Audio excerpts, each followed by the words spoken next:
Good morning and welcome to the fifth quarter AZ. My name is Danny Neal and I will be your co-host for today. And my co-host for today is a very special lady who I'm just happy to be able to share the show with today. She's a 2023 Flagstaff Sports Foundation Hall of Fame inductee and someone who has done a plethora of things as far as sports goes and stuff like that. My friend Katie Schneider. How are you, Katie? Hey, I'm good. Good morning. I'm happy to be back here. I'm happy to be with you. I get to I see you again. know. This is fun. I mean, it's crazy because I hadn't this time probably last year. I was probably just getting to know you, contacting you about being inducted into the Sports Hall of Fame, and just clicked. And that's why we were so happy to have you be one of the co-hosts on the show because you fit in just perfectly. When Coach Johnson is not here, you got the same attitude. You don't treat me as bad as he does. I know. Give me a few more shows. I'm being nice to you for a couple shows, and then it's going to be the same. I know it is. So, hey, it is so awesome. So, what have you been up to? It's the end of all of the fall sports, for kids. Soccer's ending, swimming's ending, cross country's ending, so we're doing all that, which, by the way, I want to give a huge shout out to Northern Arizona cross country championships. Yes. I mean, man, I think they're 6-time champions at this point. Like, right. You go NAU, huge kudos. I've just been following from afar and big fans.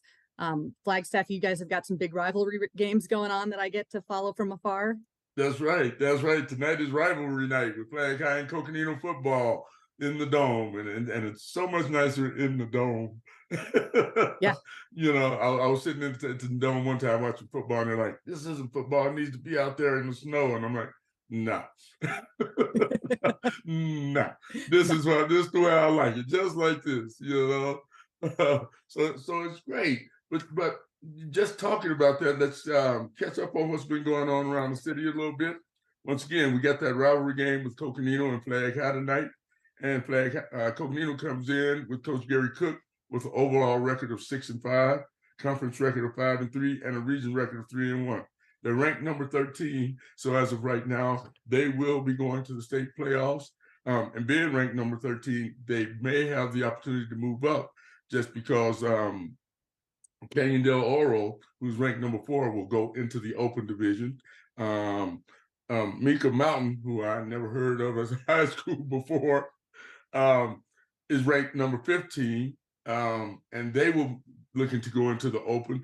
And Arcadia is number 16, and they're looking to go into the open. So Coconino has the opportunity possibly to move up 3 spots just in the 4A conference. But they have to take care of business at hand tonight. And with these rivalry games, all records are thrown out the window. All Absolutely. records are thrown out the window. And Mickey Clemens and Flagstaff High School, who have a overall record of 2-7 and a conference record of 2-5, region 0-4.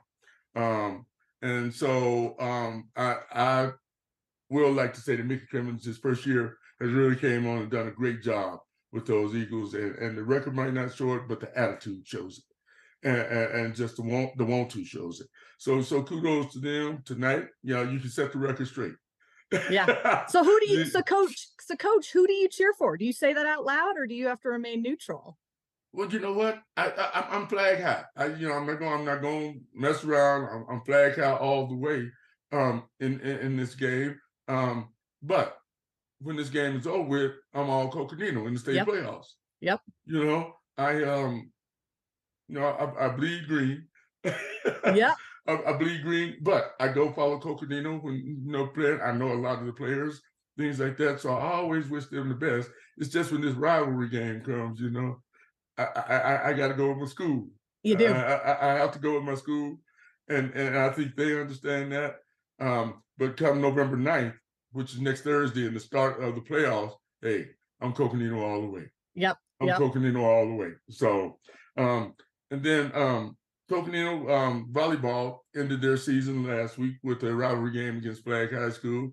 It was a tough year, but we had Coach Scott Dendy and some of his players on the show a couple weeks ago, And even with the tough season, the girls that are coming back are so enthusiastic about getting in there this summer, putting in the work, and turning this whole thing around. So I'm just really excited and was impressed with how they weren't hanging their heads. You know, they were just, no, we're gonna get this done. You know, we believe in our coach, we believe in our teammates, we believe in the system, and we're gonna get it done. So that says a lot about the character of the volleyball team at Coconino High School. And then Flag High School with Beth Haglund. She always has a great program going on.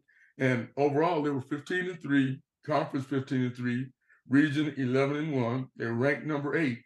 And last night, they lost to Arcadia in 4 sets, who was ranked number 9.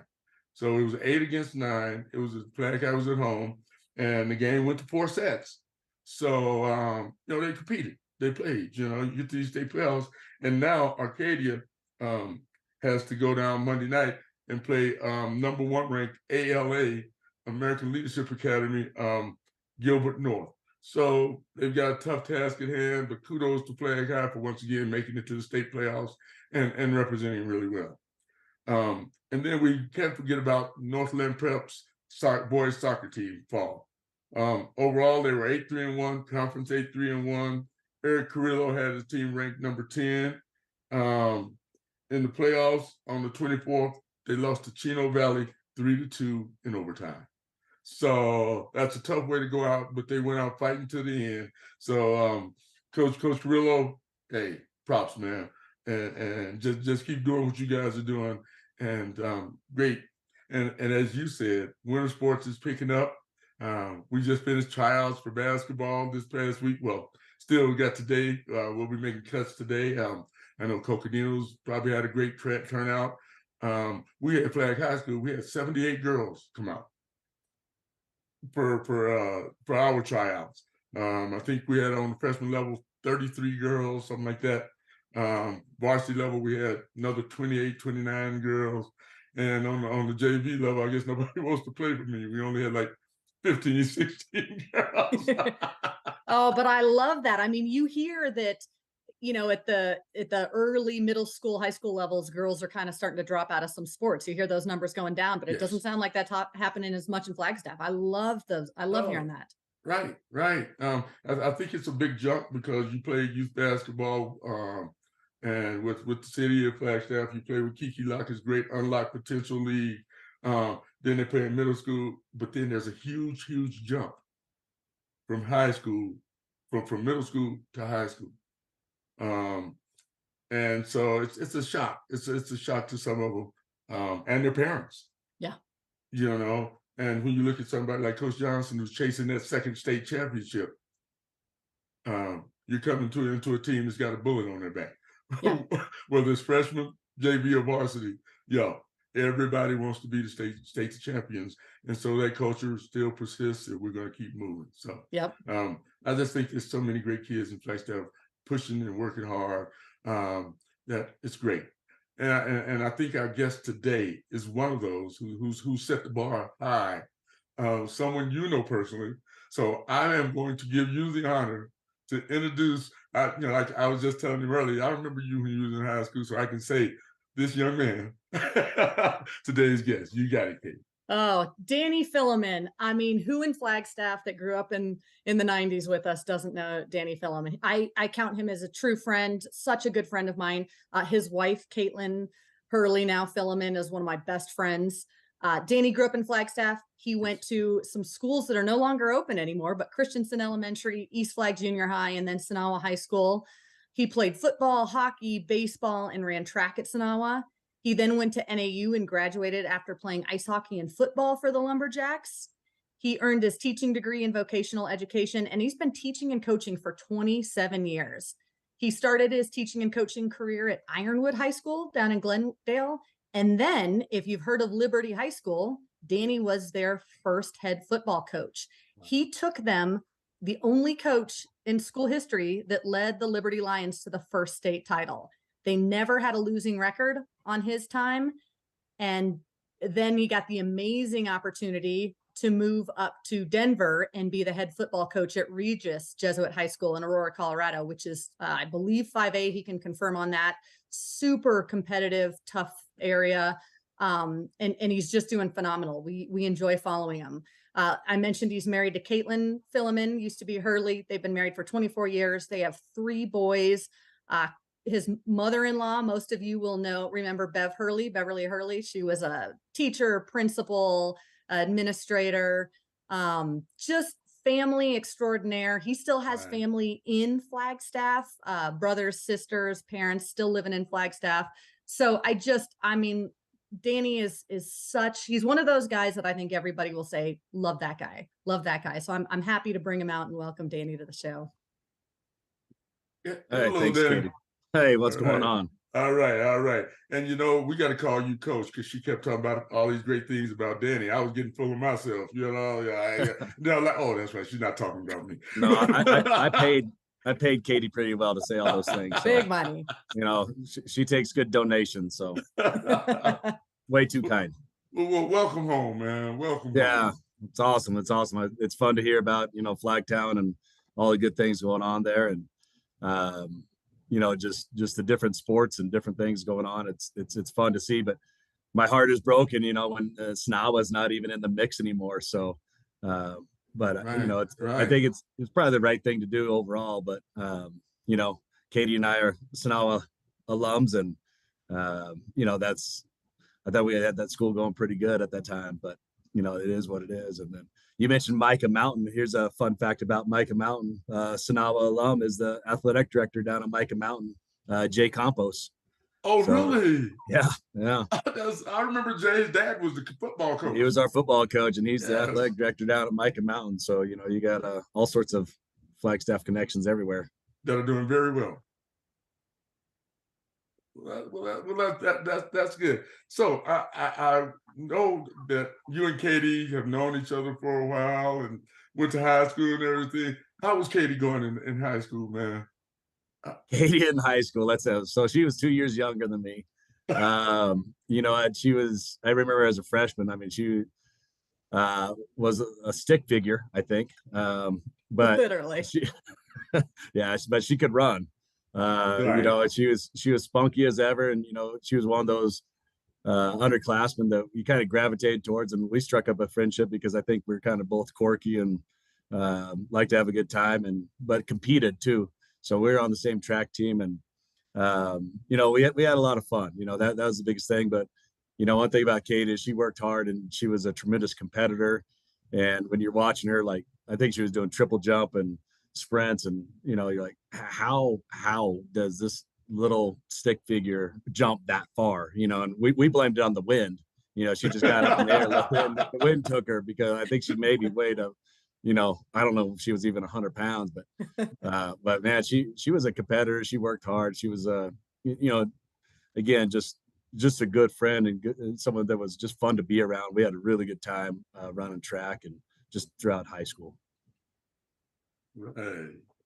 It was a blast. Danny, let's talk a little bit about all of your sports that you played, because you mentioned it. You played hockey, which I don't think was super common at the time in Flagstaff. It's becoming more common now, but hockey, football, you were our quarterback at Sinagua, track and field, all of those things.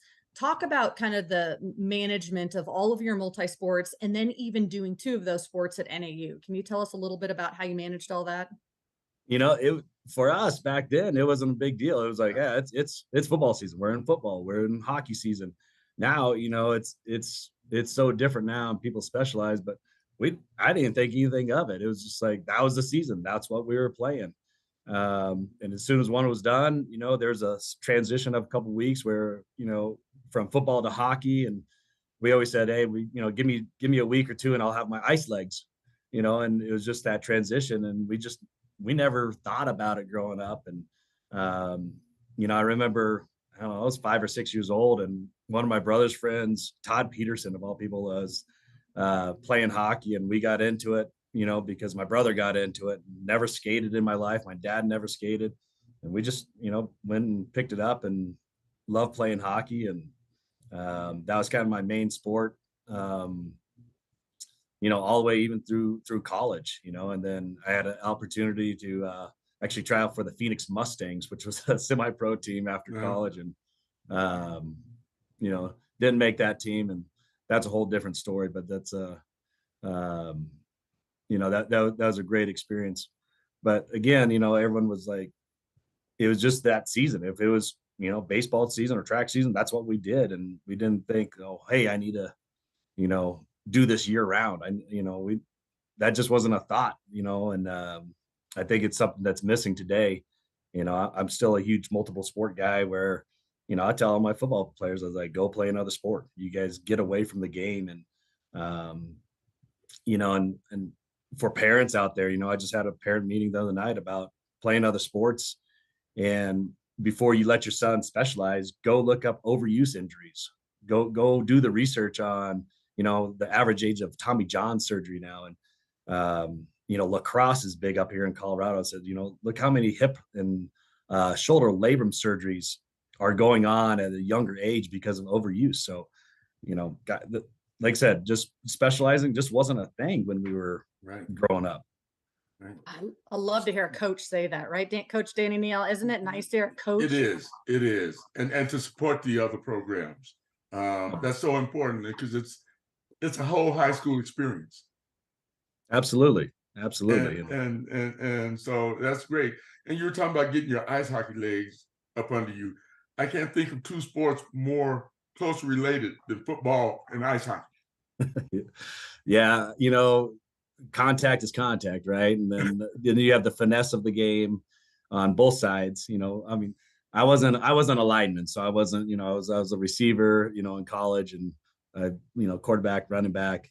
I was a skill guy, and then hockey, I was a right winger. So, our contact was a little bit different. Right. But at the end of the day, the just being a contact physical sport, it was fun. It was fun growing up doing that and learning it, and a lot of transferable skills, that's for sure. All right. Katie? Yeah, I want to talk a little bit about your Liberty coaching because you started the program there. And so I think it's one thing when you're walking into an established program, you get to take the good and you got to fix some of the bad. What can you talk to us about how you walked into a non-existent program and how you created it, and what you learned, what you would suggest to others who may have to do that? Yeah, that was an experience, and it was good. I don't think I would ever want to do it again. It was a lot of work, but at the time I was a young coach, and I wanted to be a head football coach. So I applied and got denied, and finally, Allie Bridgewater down at Peoria District took a chance on me to be the head coach at Liberty. My first phone call, I'm not kidding you, was to Ed Campos from Sinagua High School, because he did the same thing, and that's right. I still call him coach today. I was like, Coach, what advice do you got for me here? What did you learn? What were things that you would have done differently? And had probably, a long conversation with Coach Campos about that, and just try to draw from others' experience that went through it before I did. And, setting traditions, how do you set traditions when nothing's been set, and what traditions to set? What are the meaningful things to set? And how do you establish it quickly? And, so we, came up with a plan, had some good coaches that I brought over with me to, get that program up and going. And, I tell you, we could write a book on and it'd be a comical book for sure about the stories we have, creating Liberty High School and just high school football in general. But we didn't have a field at the time. We, didn't have a locker room. I mean, we had kids showing up we just started with freshmen. So we had kids showing up, riding their like scooters to practice. And I'm like, oh, what are we doing here? But, we had a core group of kids that bought into the program and really bought into what we were doing. So I think that was the key, is, surrounding ourselves with really good coaches that cared and had the same vision, and, staying pretty true to our values, and just trying to instill our values into these kids. And it took off a lot faster than I ever could have imagined. I mean, that was the vision, and it was like, all right, well, let's keep this going. And even today, I follow Liberty. I check Liberty every week, and it's pretty cool to see them. They're one of the top, if not the top program in state now. And it's like, yeah, that's pretty cool to just see that what you started, keep flourishing, and still some of the same values and some things that we started back then carried on.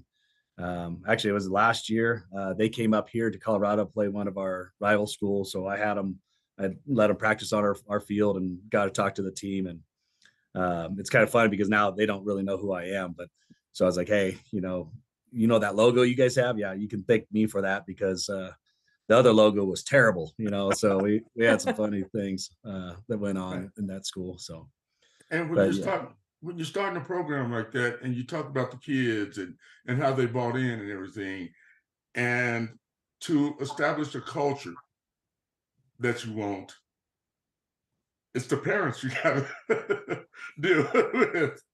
How was that? You know what? I think we really had some good parents that bought into what we were doing. So we really, at Liberty, we had a great group of parents. We had some really good parents that got behind us with booster clubs to raise money, and just started making things nicer and more traditional in that school quickly. So honestly, it's a community sport. When I say that, it takes a community to do these things, and that community up around Liberty was just awesome. The businesses around there hopped on board fast. So fundraising and getting funds for the program to do nice things, to paint the field, to make it more look like home, and do stuff in the locker room. Really, the community up there really made that and started growing that. Along with the kids, but then it was just the right time, right place for everything. So there was, again, just the parents in the community there. It wasn't hard to get them to buy in, and they took off and run. We had some real go-getter parents at the beginning. Actually, Bridget Bensbacher, which is ran for mayor of Peoria, was one of my first team moms. And so she was awesome, and she was a go-getter at the time. So we relied on her real heavily. And so again, it takes a community, and it's just not like it wasn't just me. It was everybody around that just bought in and bought into the vision. Yeah. Fast forward to Regis. So now you're the head coach at Regis, 5A, right, Danny? Is that Yes. right? Yeah. So, I mean, it's intense. I mean, you see I know your records. We see how all the other schools are doing. What is, talk a little bit about the difference now being at one of the most competitive, schools, and in one of the most competitive conferences. Is it the same? Does it lose a little bit of the love that you've got what seems like more on the line from probably the parent standpoint? What do you think? I mean, it's competitive. It's but at the end of the day, high school football is high school football. Denver is not as big of market as Phoenix. When I first started, this is kind of what Phoenix football was like when I started, like 20 something years ago. We don't have the population, so we also don't have like the mega schools here. Like we have one mega school, Cherry Creek High School, has like 3,900 students. Everyone else is a lot less than that, as opposed to like Chandler and Hamilton and Desert Vista. And I mean, all these schools that have 3,000, 3,500, pushing 4,000 students.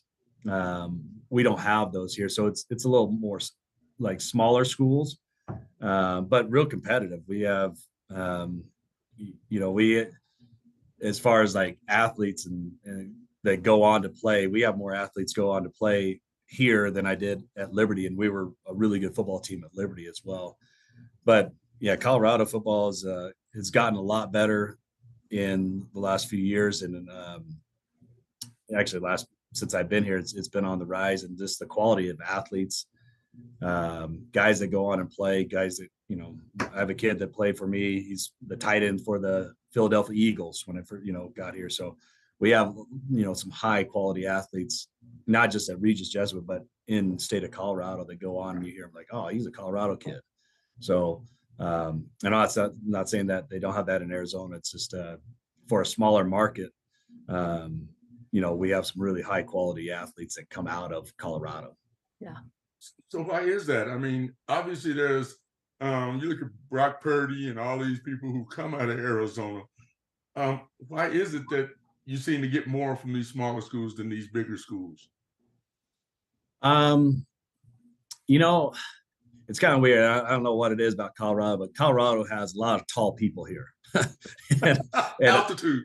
There's something in the water, altitude or something. I was like, then Flagstaff should have really tall people too. But the first year I was here, I was walking around the mall with Caitlin and I looked around. I was like, man, I don't know what it is, but there's the tall people here. And I'm 6 foot and she's, by the end we're walking around the mall. She's like, yeah, you are kind of short here. I was like, come on.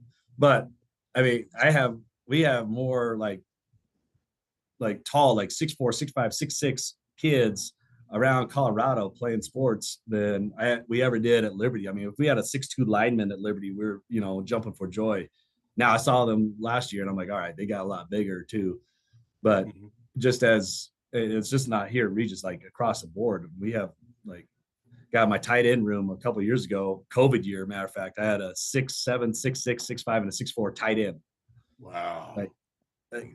We had 4 tight ends that are like Division I type tight ends. I'm like, God, I never had that. So I don't know if there's something in the water or the snow or something here in Colorado that grows a little taller. But I'll tell you the speed in Arizona, because I think guys can run year round and train year round with the speed is better in the Phoenix area than Denver. Now we have fast guys here too, but not like we were always as team speed was a lot faster overall in Arizona.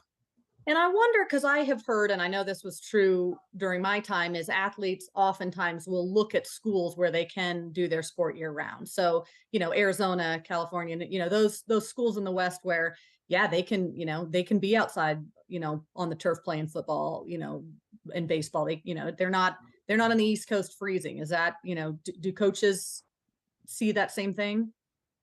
I think it really depends on sports. I mean, obviously, all my boys play football and baseball. Baseball here is the same in Arizona. You got the indoor training facilities. That's the only difference. So there is year-round baseball here too. They got to travel sometimes in the winter, but really it's kind of like a club mentality, and it's everywhere you go, and it doesn't matter what sport. Some sports are a little more club oriented than others. But yeah, having year round, like in Florida and Phoenix, obviously you guys can play baseball year round there. So yeah, I think you get a little more year round guys like specializing in some of those states. How do you see these summer leagues and stuff affecting some of the kids who are not as affluent as other people? Because when you're looking at, I have an organization, Flagstaff Hoops. Most of our kids are not from affluent families and stuff like that. And they've got a legacy park in Mesa, which is the biggest sports complex in the United States now. And to go play at these things, to play in the tournaments, you're talking $500-$600 a tournament. You have to take that cost over to the kids. And that's pushing a lot of kids out from being able to get that extra work. Do you see that happening in Colorado? Yeah, I think it's just every club sport, right? I mean, it's become a, probably $1 billion business at this point, youth sports, and it's crazy, what they charge, and guys, it's this love-hate thing with club sports. You love it because there's opportunities for these kids. So sometimes you hate it because I think the adults and the finances get in the way of what's really right for the kids. Right. And I think that's, damaging these youth kids. And also it's not great for parents either, because, right. You pay to be on a team. So, when you get to high school, you get to us, they're like, oh, wait, well, my kid was this and this and this. I was like, well, Right. look, Yeah. I'm going to tell you, I'm going to be honest with you because you're not paying me to, tell you what you want to hear about, club sports or where you're really at. So there's some of that is tough, and also for kids that can't afford, that the club sports and that club experience. I think that gets lost in the shuffle, and high school sports becomes more important to them. Yes. But sometimes it's not as valued as club sports, just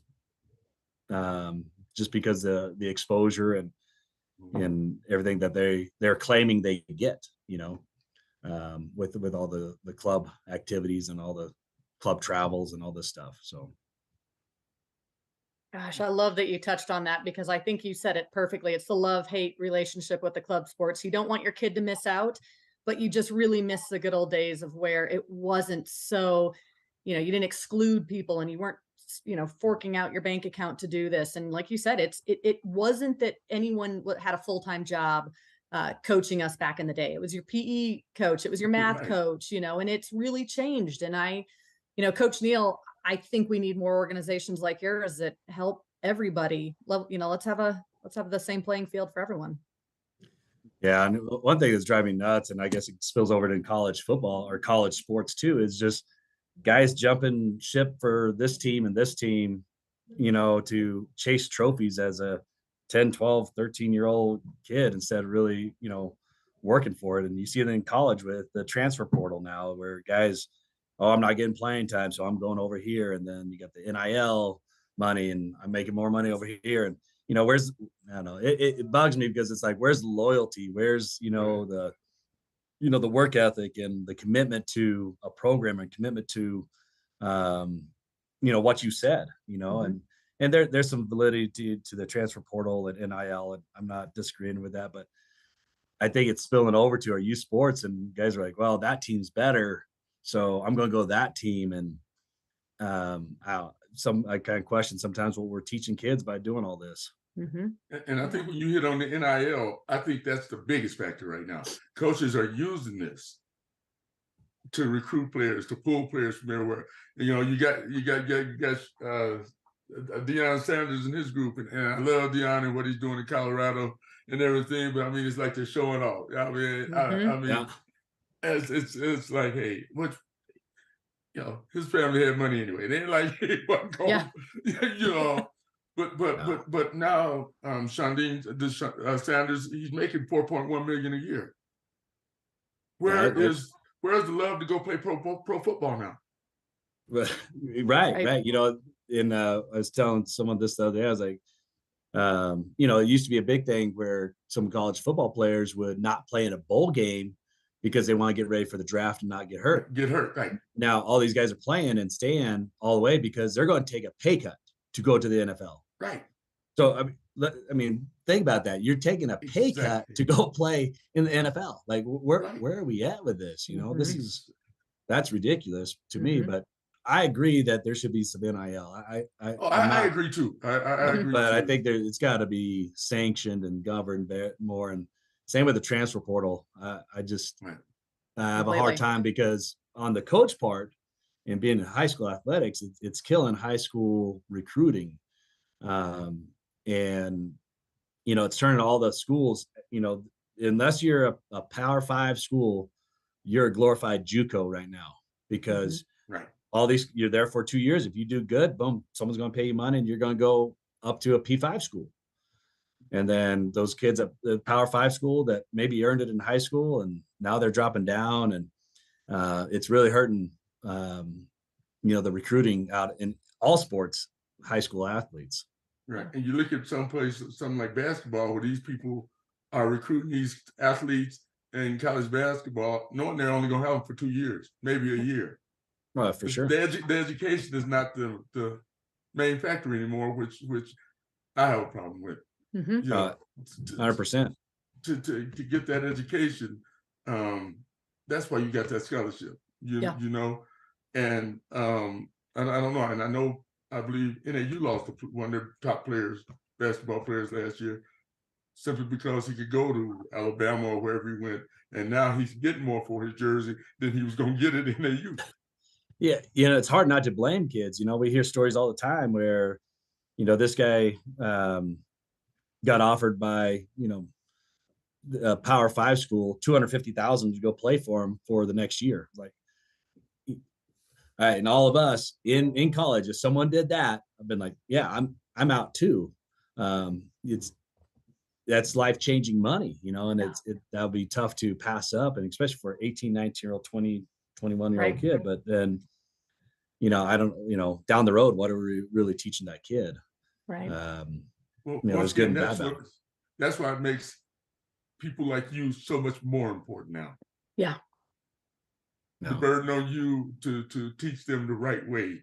Yep. It's so much more important now, Katie, to teach the right way. I mean, it's hard as a parent to tell your son, you're not doing well yourself, struggling as a family. Now you're getting offered this money and say, no, son, don't take that money. Get your education. Yeah, it's tough. I mean, and it's real that these kids that on these age, this early age, making some decisions like that, and and it's, I mean, back, like if my son comes up to me and says that, I'll be like, that's going to be a tough get, like that's going to be a hard conversation to have. Right.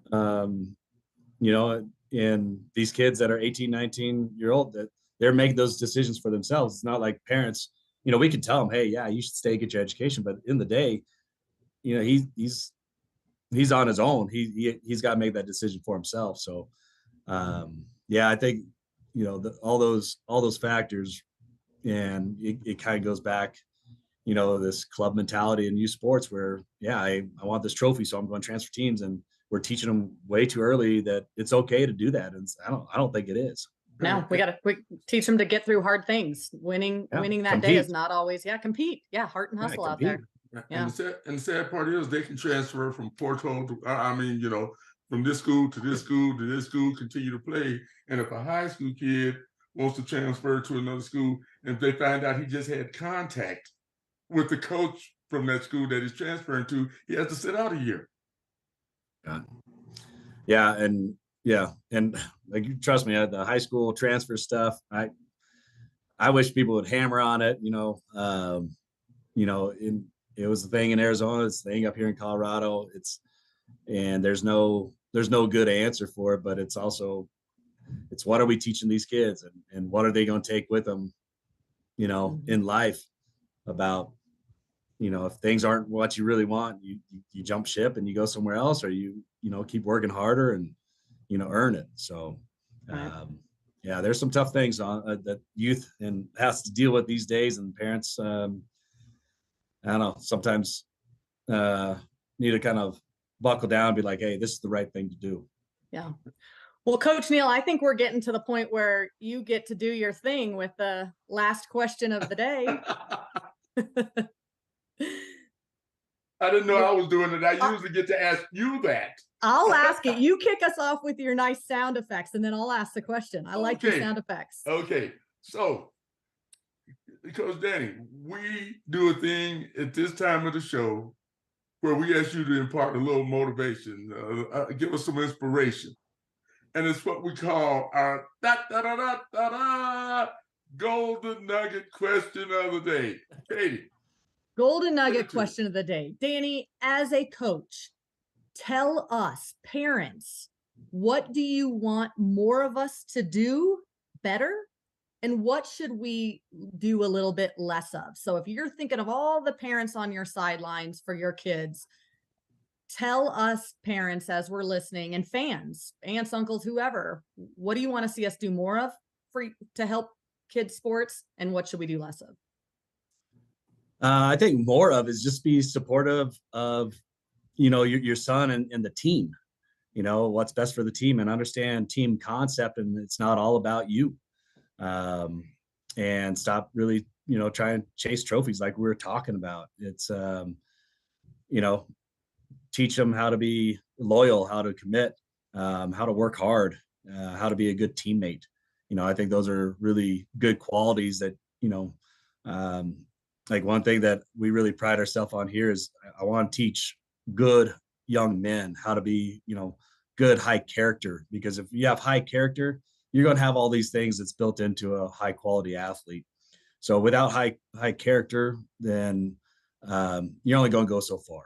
You know, it's all those things, do the little things, but if you have high character, you're going to go really far in life. And that's the ultimate goal. And I always tell my players, like, hey, I've been doing this 27 years, but my most successful moments aren't winning games. It's when a kid comes back in 10 years and he's like, hey, Coach Filleman, hey, you know what? I'm married. I have kids. I have this job. We're doing great.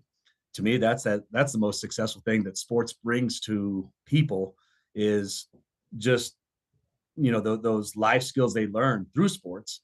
And they really embrace all the characteristics of just being a good person, right? The discipline, the hard work, integrity, all those things that go into high character people. You're just going to make you successful. And so, it's not wins and losses. Obviously I'm the most competitive person around. Okay. I don't like to let my kids win a ticket a ride.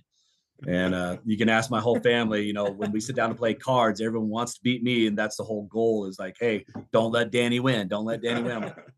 Right. But, I still want to win. And trust me, I want to, win ball games and do all that. But at the end of the day, I know we're going to win ball games if we have high character kids. So we really want that character development, that leadership that they're going to take with us, throughout our life. So I tell parents, let's concentrate on, all the right things as far as developing high character, and the rest is going to take care of itself. What I tell parents not to do,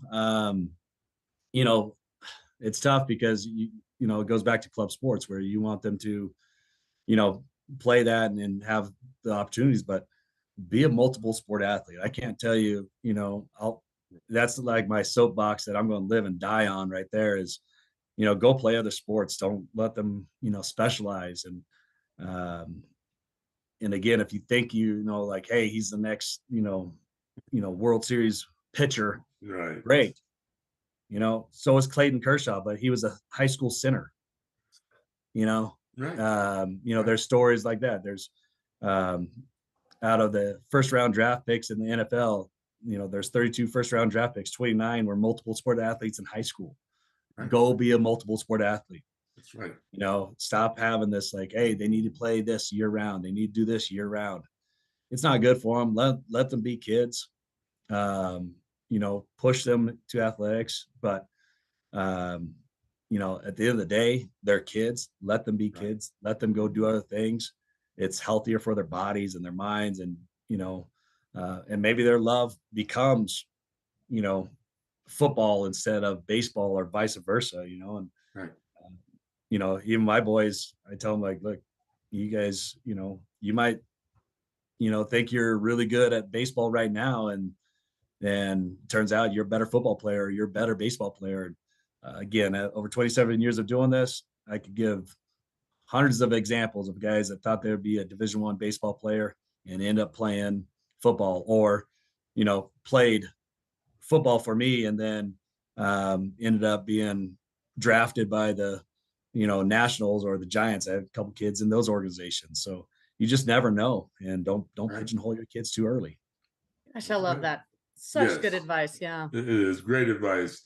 And Danny, it's been so nice. We touched on some tough subjects that it's all good and deep, but it just shows once again how important you are. No, I appreciate you guys having me on. It's always good to come back and represent Flagtown, so right. And it's funny, just the way the world's revolved. You said, they're out here chasing these trophies. I don't even think they're chasing trophies anymore. They're chasing that Facebook photo. Yeah. So everybody can see them with their trophies on Facebook. And we tell them, if you come to play for us just to be on Facebook, you probably shouldn't come. I agree with that. Yeah. There's no championships are won on social media. Exactly. Danny, I love seeing you. I always love talking to you. Such a near and dear friend of my heart. Appreciate your time. And yeah, it's cool to get back in Flagstaff, right? Oh, for sure. That town gave us so much. So Oh, for sure. Well, Katie, thanks for having me on. Danny, thanks for having me. Appreciate it. thank Tell you for Marcus being we here. said hi. I'll let him know. Man. Yep. It's All right, you good. guys take care. Thanks Coach again. Neal, good to see you, buddy. Hey, good to see you. Hey, it was a Bye. nice show. It was a nice show. And we'll do this some more. Absolutely. So it's great. And you say it's cool to look back in Flagstaff. It's not cool. It's cold. It's cold, yeah. I remember it's probably windy there too, right? Not too bad today. I think today's supposed to be like 63, 64, which right. is very unusual in October in Flagstaff. Yeah, maybe Snowball will get opening soon. Yeah, that's great. So, hey, thank you guys. Appreciate you. And, Katie, you know the way we do it around here. I don't know what you got to do the rest of the day. But to everybody out here, you don't have to go home, but you got to leave here. We'll talk to you later. Peace.